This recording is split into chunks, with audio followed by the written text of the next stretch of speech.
August 1791. The wealthiest colony in the world erupts in flames. 500,000 enslaved Africans rise up against the most powerful empire on Earth. For 13 years, they fought 3 European empires, France, Spain, and Britain, and won every time. They created the world's first Black Republic. They abolished slavery, and they did what no enslaved people had ever done before. They won their freedom by force. This is the Haitian Revolution, the only successful slave revolt in history. Before we understand the revolution, you need to understand what Saint-Domingue was. In the 1780s, this French colony, the western third of the island of Hispaniola, was the richest piece of real estate on the planet. It produced more wealth than all 13 American colonies combined. Sugar, coffee, cotton, indigo, all of it produced by 500,000 enslaved Africans working under conditions so brutal, the average life expectancy was 7 years after arrival. 7 years. The math was simple. Work people to death, import more from Africa, repeat. It was cheaper than keeping them alive. In 1799, there were 40,000 white colonists, plantation owners and merchants living in obscene luxury. There were 30,000 free people of color, many of them wealthy, some owning slaves themselves. And there were 500,000 enslaved Africans outnumbering their oppressors more than 10 to 1. France made 2/3 of its overseas income from this single colony. Paris, Bordeaux, Nantes, built on Haitian sugar and Haitian blood. And in 1799, something happened across the ocean that would change everything. The French Revolution. Liberty, equality, fraternity. The enslaved people of Saint-Domingue heard those words, and they asked a simple question. Does that apply to us? France's answer was silence, so they gave a different answer. August 14, 1791, a sugar plantation called Bois Caïman in the northern plains of Saint-Domingue. Under cover of a thunderstorm, 200 enslaved leaders gather in secret. This isn't just a meeting, this is a covenant. They're led by a man named Duty Bookman, a voodoo priest and commandeur, a slave overseer who has secretly been organizing resistance for months. Lightning splits the sky, rain pours down, and in the darkness, Bookman performs a voodoo ceremony. A pig is sacrificed, blood is shared, oaths are sworn, and Bookman speaks words that will echo through history. The God who created the sun which gives us light, who rouses the waves and rules the storm, though hidden in the clouds, watches us. He sees all that the white man does. The God of the white man inspires him with crime, but our God calls upon us to do good works. Our God who is good to us orders us to avenge our wrongs. He will direct our arms and aid us. Throw away the symbol of the God of the whites who has so often caused us to weep, and listen to the voice of liberty which speaks in the hearts of us all. 1 week later, the wealthiest colony in the world burned. August 22, 1791, midnight. Across the northern plains of Saint-Domingue, 2,000 plantations ignite simultaneously. This isn't chaos, this is coordination. Months of secret planning executed in a single night. 50,000 enslaved people rise up at once. Sugar mills explode, mansions burn, the sky turns orange for 50 miles. Within weeks, 1,000 white colonists are dead. 100,000 enslaved people have joined the revolt. The richest colony in the world is in flames, and France has no idea how to stop it. Every revolution needs leaders. Haiti had several brilliant generals, but one man would become the soul of the revolution, François-Dominique Toussaint. Later, they would call him Toussaint Louverture, the opening, because he found openings where none existed. Toussaint was 50 years old when the revolution began, unusual for an enslaved person. Most didn't live that long. He'd been relatively privileged, taught to read and write, worked as a coachman, even managed to free himself before the revolt. He could have stayed safe. Instead, he joined the revolution, and he proved to be a military genius. Toussaint understood something the other rebel leaders didn't. This wasn't just about revenge. This was about building a nation. He trained his forces in guerrilla warfare, hit and run, disappear into the mountains, strike where the enemy is weakest. He turned enslaved people, many who'd never held a weapon, into disciplined soldiers. He created a cavalry, he forged alliances, and he did something brilliant. He played the European powers against each other.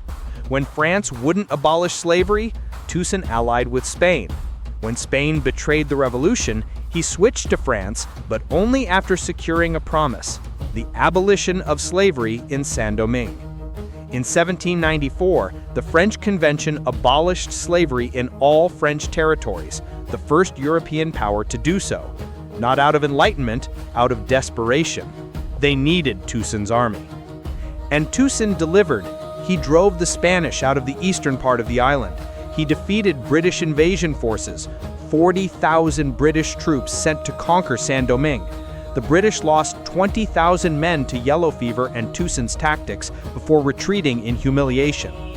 By 1801, Toussaint controlled the entire island. He wrote a constitution, making himself governor for life, but guaranteeing freedom for all, racial equality, and land reform. He sent a copy to Napoleon Bonaparte, the new ruler of France.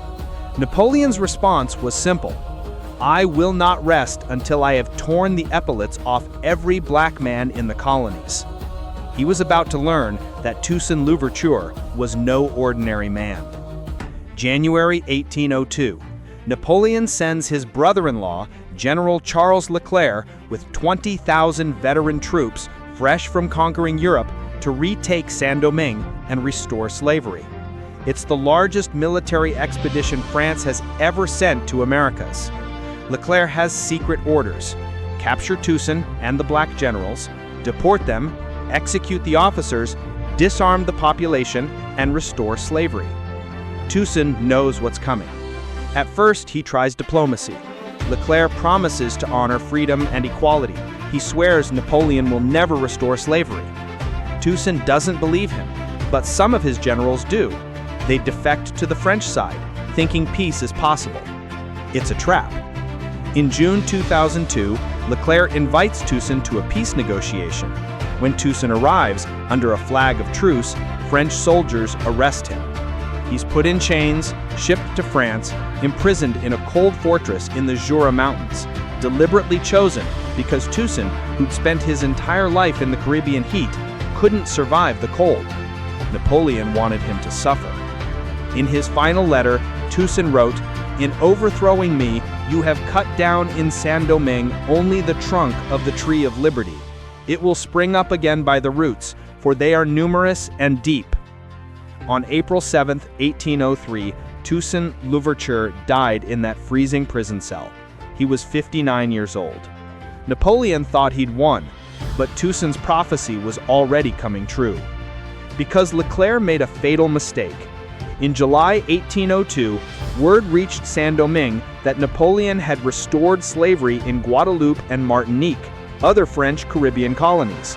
The people of Saint-Domingue realized, "We're next," and they erupted. This time there would be no negotiations, no truces, no mercy. The final phase of the Haitian Revolution began, and it would be the bloodiest yet. October 1802. A new leader emerges, Jean-Jacques Dessalines. Unlike Toussaint, who'd been diplomatic and strategic, Dessalines was a warrior, brutal, uncompromising. He'd been enslaved for 40 years before the revolution. His back was covered in scars from whippings. He wasn't interested in mercy. He was interested in freedom. His strategy was simple: make the French suffer so badly they'd never come back. Scorched earth, poison wells, guerrilla warfare, attack supply lines, let yellow fever do the rest. The French army, already weakened by disease, began to collapse.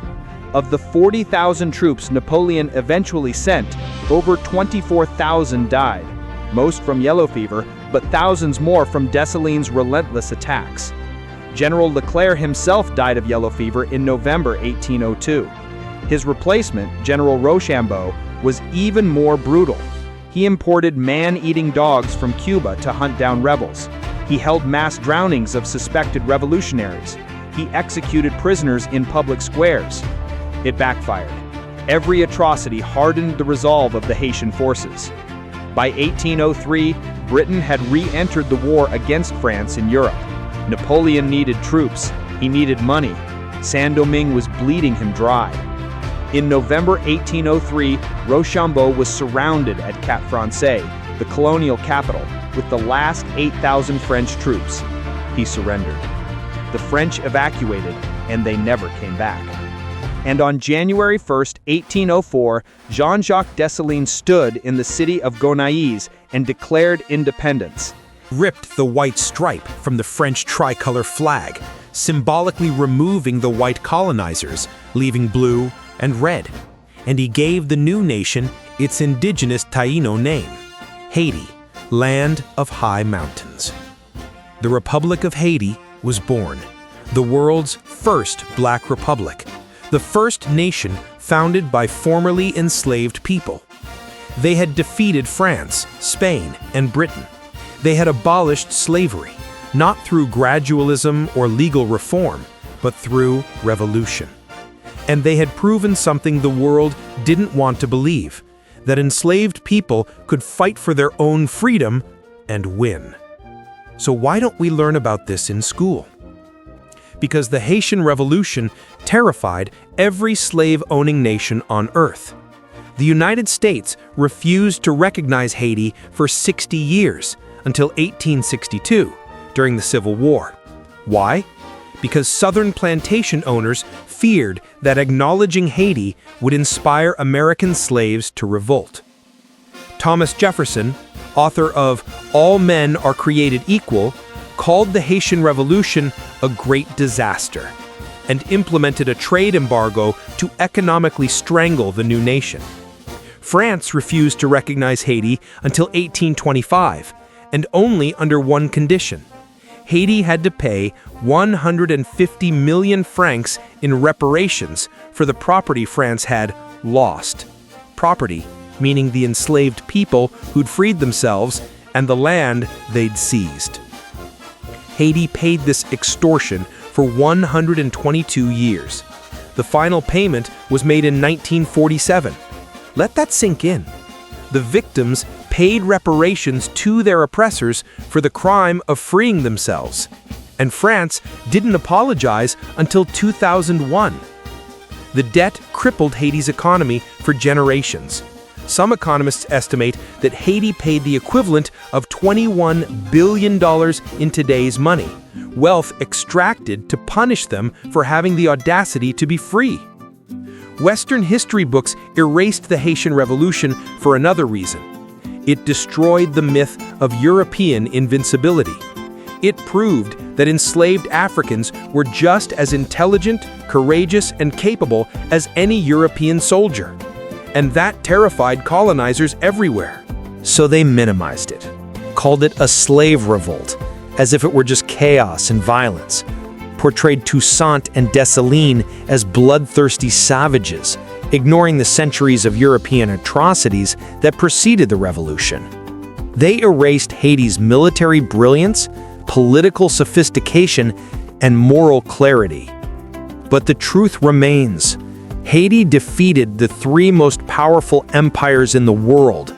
They abolished slavery decades before Europe or America. And they proved that freedom is something you take, not something you're given. The Haitian Revolution is the only successful slave revolt in human history. Think about that. Thousands of slave revolts throughout history, Spartacus, the Zonge Rebellion, countless others, all ended in defeat. Haiti is the exception, the impossible victory.